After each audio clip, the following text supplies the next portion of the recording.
Okay, guys, we're gonna go and get the meeting started. Let me just find my agenda real quick. I guess I have one in here. Okay, a regular meeting of the Board of Trustees of Harlandale Independent School District will be held Monday, July the 17th, 2017, beginning at 6:15 p.m. McCollum High School, 500 West Hermoso, San Antonio, Texas, 78221. The board may go into a closed session on any agenda item if permitted under chapters 551 of the Texas Government Code. In such event, the board president will announce the applicable government code section prior to the board going into closed session. Item number 1, meeting called to order. I have Mr. Jesus Tejeda. Present. Ms. Carrillo. Here. I have Mr. Juan Mantra. Present. And Mr. Zeke Mendoza. Here. A little raspy there, huh? Okay. Item number 1 would be, I do declare a quorum. 1C, recording of the superintendent and staff members present. Mr. Marigat? Yes, Mr. Chair, with us this evening we have our Public Information Officer, Ms. Natalie Bobadilla. Here. We have our Executive Director for Human Resources, Ms. Diane Tudyk. Here. We have our Assistant Superintendent for Curriculum Instruction, Ms. Samantha Gallegos. Here. We have our Executive Director for Operations, Mr. Jerry Soto. Here. And we have our Assistant Superintendent for Business and Finance, Mr. Ricardo Hernandez.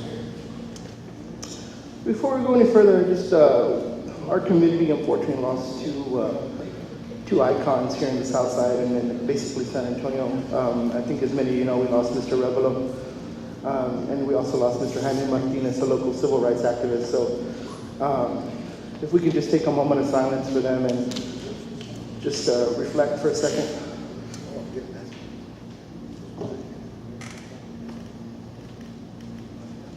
Thank you. As you all know, Mr. Revelo was a history teacher, AP government. I had him back in the day. He was an excellent teacher, demanded excellence from all his children, all the kids here at Harlandale. Tough love. Man, I thought he was the toughest teacher in the world when I had him, and it was a love-hate relationship with me and him, but I honestly wouldn't be where I'm at today without teachers like Mr. Revelo. So thank you to him and his family. Mr. Chairman? Yes, sir. I also want to express my, it hurts to see somebody like him go. If it wouldn't have been for Mr. Arevalo, I think I would have dropped out of school. I've shared the story about him, with a few of y'all. Mr. Arevalo would chase me wherever I would skip. I would skip because I had PE before I had his class. And he would go all the way to behind Kmart, the old Kmart, to go get me. Because it was right before his conference break. And one time I told him, sir, ain't you got anything better to do? And he told me, you know what, Mr. Mancha, I do. But you're more important. I'll never forget those words. After that day, I tried my best. And he did teach AP class. And I was supposed to be in one of the lowest classes because I just wanted to get across and get out of there. And I actually got to be in his class. But he made sure that I earned it. He said, I never give nobody anything. I make sure you earned it. So to lose somebody like him is losing a wonderful, wonderful person. Because he also did a lot in his personal life for the East Side. He was a great individual. His whole family is they're icons in the East Side. So it hurts to see him go. Thanks, sir. Thank you, Mr. Mancha. Moving on with the agenda. Announcements and recognitions, Ms. Bobadilla. If I got that right, I'm sorry. Good evening and welcome to McCollum High School, home of the Cowboys. Please stand for the Pledge of Allegiance.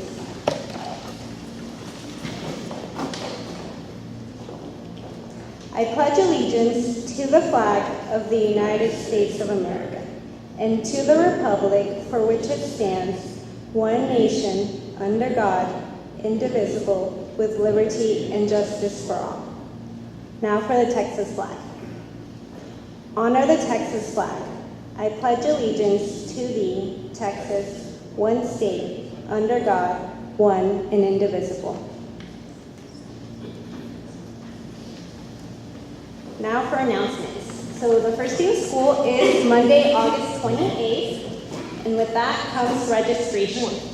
So registration will begin August 1st, 2017, and parents can register their child at their campus from 8:30 to 11:30 a.m. and from 1 to 3 p.m.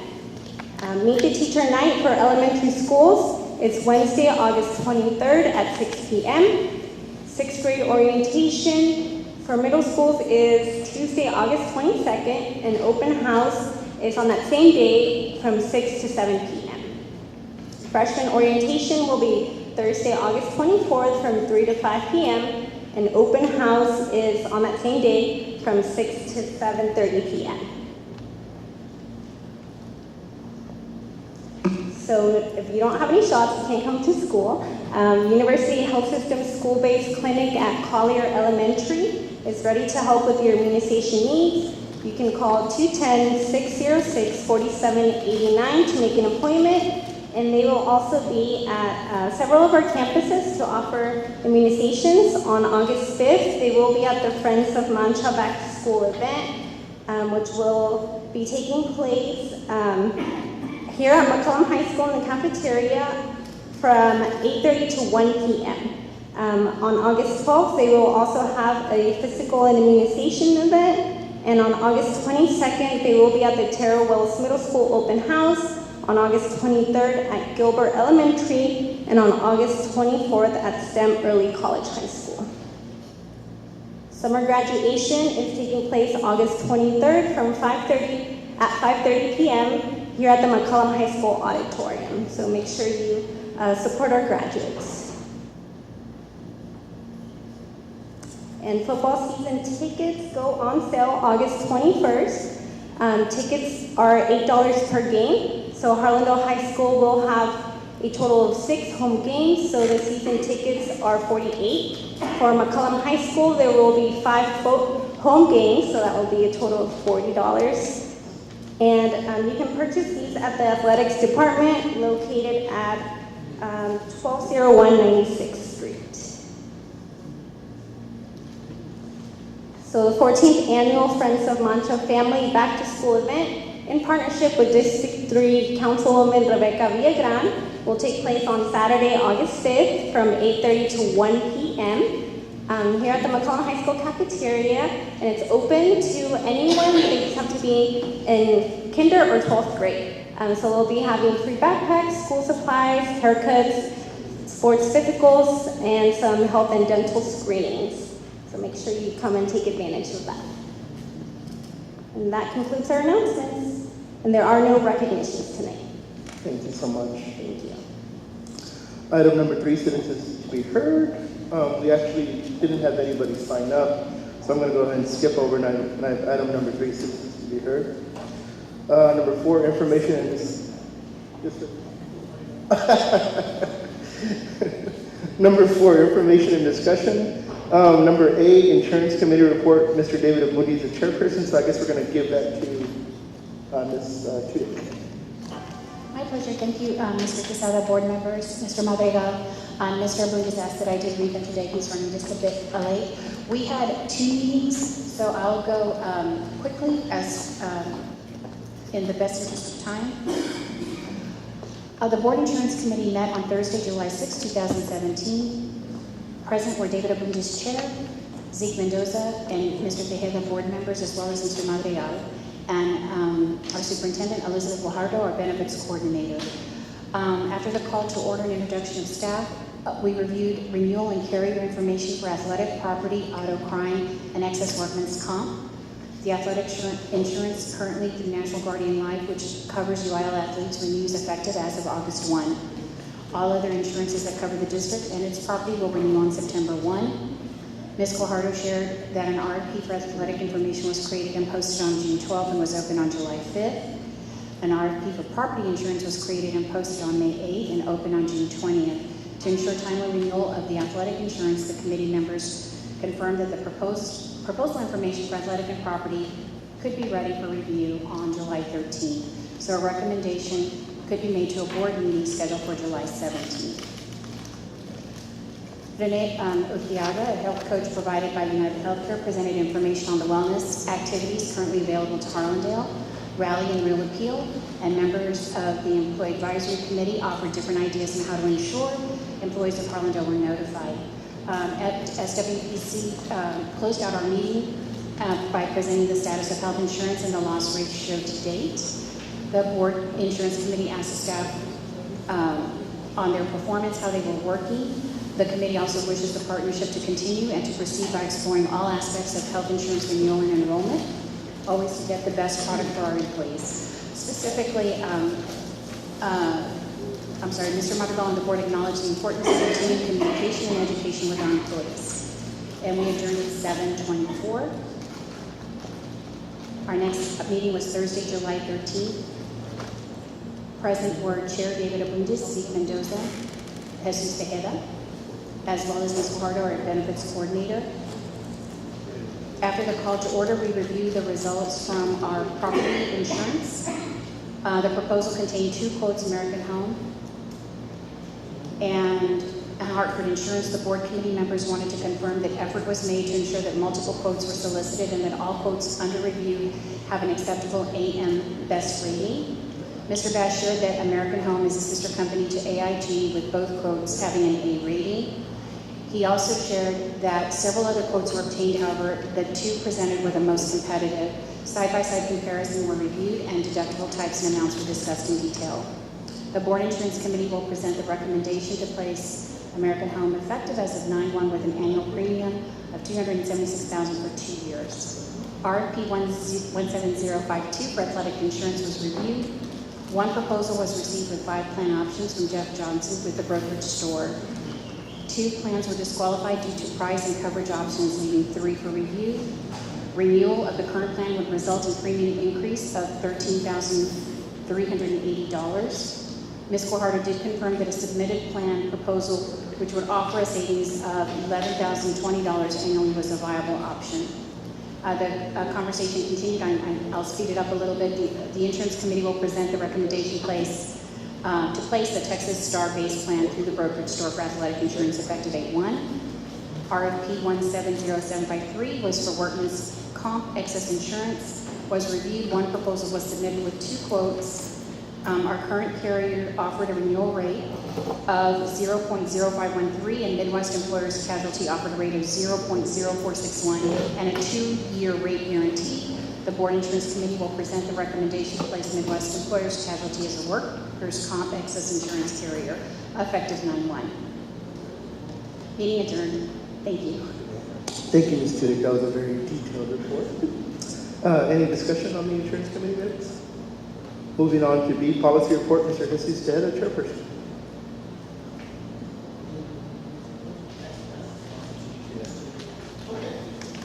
Ms. Tudyk? Sure, no problem. I thought you'd have enough of me by now. All right, thank you, Mr. Tejeda, my pleasure. The Board Policy Committee met on Thursday, July 6, 2017, called to order by Mr. Tejeda, the Chair. In attendance were board members Carlos Quesada and Juan Mancha, with staff members Mr. Madrigal and Michael Littlefield present. Update 108 includes recommended changes to local policies on topics including instructional resources and materials, credit by exam, with prior instruction, graduation, campus charters, and community relations in regard to advertising and fundraising. The committee reviewed each policy recommended for update by TASB, looking closely at the language that was revised and having a discussion on the few policies addressed in this update. Clarifying questions were asked about paid political advertisements, and Mr. Madrigal explained the process and further shared examples of non-school related events and how it can be difficult for the community to understand. Mr. Mancha echoed the sentiment and provided another example. The committee was reminded that exhibits are not required for board approval and do not appear on the agenda for the general board meeting. This is so that the committee would understand there was not an omission when agendas are posted. The committee then moved to local policies. Staff was recommending 4 updates. To remain competitive with other districts recruiting bus drivers, transportation requested a change in hiring requirements of bus drivers, specifically waiving the required high school diploma GED for experience in policy DCD. Policy DEC references a sick leave bank that has not existed in what staff believes to be at least 15 to 20 years. Consequently, we need to update the policy to reflect practice. Curriculum and instruction recommended changes in the EI group, specifically how partial credit is awarded, weighted grades, and valedictorian and salutatorian. Allowing the flexibility to provide partial credit was a benefit to students. The adjustments on which courses received weighted grades was welcomed by the entire committee and congratulated the staff on bringing this forward. Staff recommended language so that the valedictorian and salutatorian may have been at the campus at least 4 semesters. And finally, the business office asked for slight language change in FDA policy to allow flexibility to waive tuition as needed for low-income families. The committee discussed how to move forward and chose to move forward at the July 17, 2017 meeting with a waiving of the second reading, and we adjourned at 5:21. Thank you, Ms. Judick. Any discussion? Okay, there being no discussion, we're going to move on to consent items. Consent items A through H. Do we have a motion? Yes, ma'am.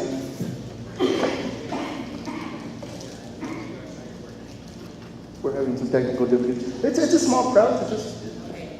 I move to approve items A, item B, item C, item D, item E, item F, item G, item H, unless any of my colleagues would like to pull any of them. Yes, I would like to pull letter B for discussion in closed session.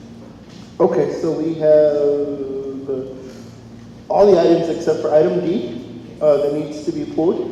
A motion from Ms. Carrillo, I guess amended by Mr. Tejeda. Can we? Oh, okay, so we have the motion. First we have the motion. I think we need a second to get the amendment, right? So let's get the motion. Do we have a second on Ms. Carrillo? We have a second. Now we have the amendment by Mr. Tejeda to pull D. On discussion. Okay, so let's take a vote on that. So consent items all the way through except for D. Oh. Mr. Chair? Mr. Chair, I mean, if you like, this item to be in open session. They will take a legal term or a legal technicality with agreement or whatever, then we can't go into session if the whatever it likes. This will be open session and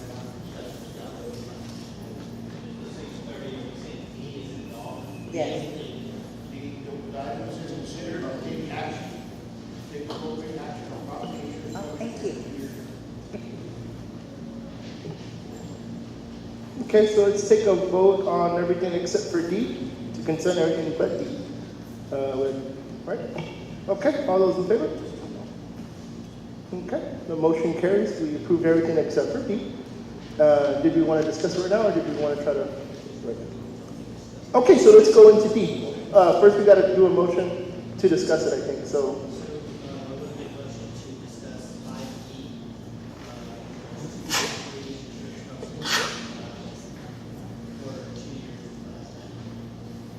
I'll second that. I'll second that. okay, so we're motioning right now to discuss. I think the proper motion would be to either to pull or to table, maybe, and then we'll do a discussion. Yes, sir.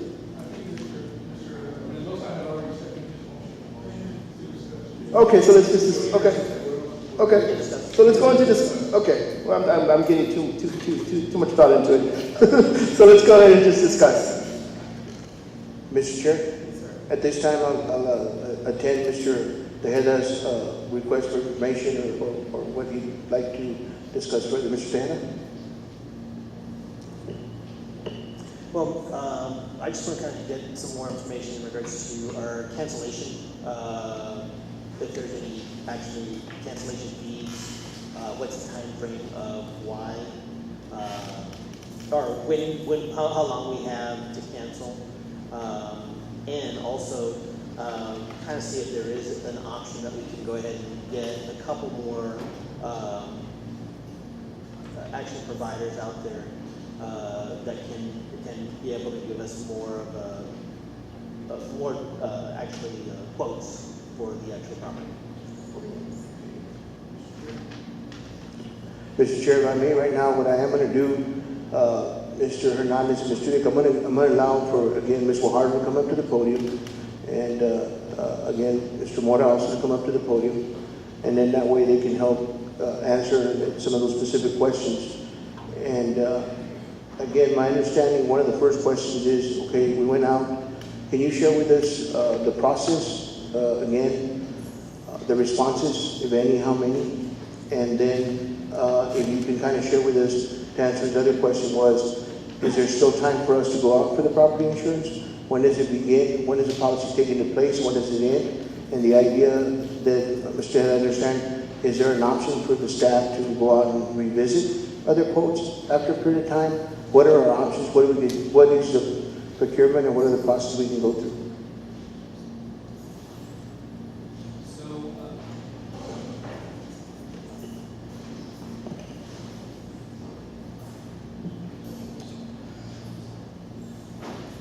All right, so as far as the solicitation process itself is concerned, once the bid opens or closes, depending on how you look at it, we basically cannot accept any proposals. We do, standard terms and conditions in our contract do allow us to cancel for convenience. At that point, we could probably go out for bid again, but I don't know how much time we have. Our policy is due to renew as of September the 1st. Because of the volatility right now in the property market, it will take us at least 6 weeks that we will have to get open. What tends to happen is carriers do want to come out to the buildings and inspect, so of course, that does take coordination. So we leave it open for at least 6 weeks before we start looking at the proposals. So we would definitely have a lapse, or we would have to extend the existing coverage for a policy for a 6-month binder or something like that. So a 6-month binder, we can use 6 months, and then come back and reassess the actual property again and see if we can go out for bids for more brokers or even providers. I would have to check the contract language, but I believe that would be possible.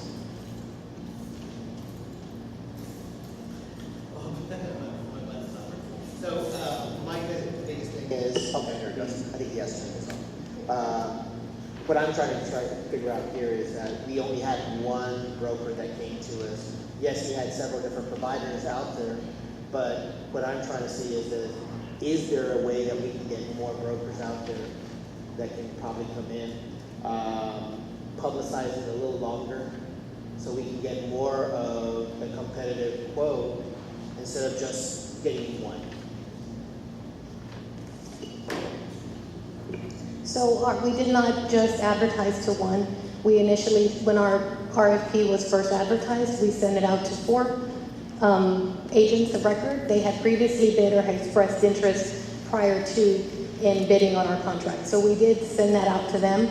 At some point, I did receive a letter from another agent who was interested while the bid was open, so I sent him the information on the bid. We also received 2 additional expressions of interest from 2 other agents. And so with the 6-week time period, we still had just the one proposal that came through. So the insurance is scheduled to start September the 1st. Our contract that we had talked about is a 1-year term. So we'd have to look into what that process would look like. What I'm seeing here is that it's a 2-year term on the agenda. Our contract is for a year, but we're asking for a 2-year because we did get a rate guarantee. And as I indicated, because of the volatility of the property insurance world at this point, I did want to try to lock in that rate so we saw a large increase last year and we saw a loss of coverage. So to prevent that from happening, trying to plan for next year so we can plan a little better for that. Does that lock us in for 2 years, or can we cancel within that same 6-month period? It locks the rate in for 2 years. So the policy can be canceled. Our contract does indicate that we would give a minimum of a 30-day notice for that. Mr. Chair. My comment now, Albert, would be to legal. So say if our board was to approve this contract, Mr. Tovar, can we, and again, to honor the board or the board's request, if it was a wish of the board, was to go out in 6 months and look at, and review, and then with a 30-day notice, be able to eliminate the current contract that we would have with the new carrier or with a particular carrier?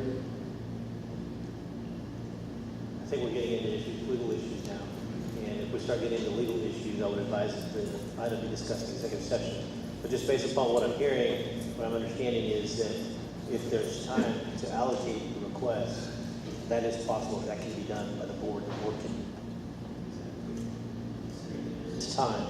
And again, I don't know what the time frames are on these contracts or what the provisions are of your current coverage. But if there's time, I don't see them being allowed for single RFP. I just had one question, Mr. Wahaba, before we, I guess, go into closed session or whatever we might do. With that 6-month extension option that we were talking about, or I forgot what it was called or whatever it was, I'm guessing that would be at a much higher rate because it's only a 6-month extension, correct? So whenever we put out the RFP, we put our terms of our contract. So when we go back and we ask for a change, they can always counter with the change as well. So that could be, our rate could be different, our coverage options could be different. So yes, we could be looking at some changes. It could stay the same. We'd have to take it back to the agent, one, to find out if it's possible. Some insurance companies just won't do a six-month binder. We'd have to make sure that the company is willing to. Mr. Chair, Yes, Mr. Machado. will we know there's going to be any penalties? There is not a penalty for cancellation. Even if it's just 6 months?